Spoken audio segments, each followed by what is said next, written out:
As a student of life, I believe intelligence manifests itself not through expression or formality, but through observation and genuine curiosity.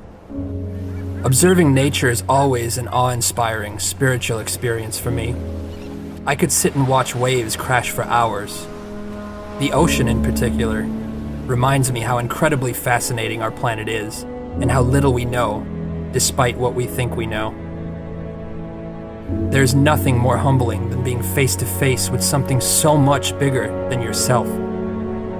But I often wonder why nature inspires us, why we're in awe of certain scenery, and why we find these landscapes, oceans, and stars so breathtaking.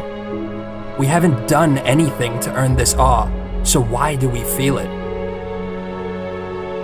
It is this very question that leads me to believe our most inspired state, then, is not one of accomplishment, but of humility. I think we naturally fall in love with places that prove how small we are, places that humble us with reminders that we have so much more to learn, so much more to grow, that we are part of something bigger than ourselves. Our significance lies in such potential, in that quiet recognition of the stardust in our bones and the oceans in our minds, knowing that a new sunrise paints our skies every day of our lives. And by virtue of just being, by existing, nature gives us a free front row seat.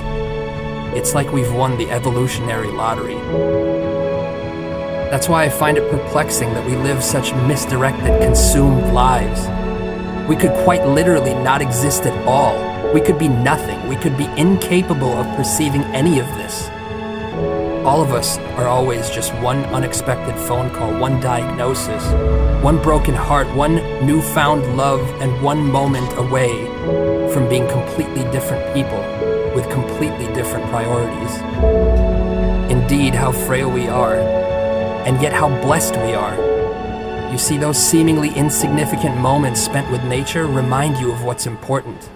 They remind you that all we really have is our consciousness and each other. After all, what is life without either?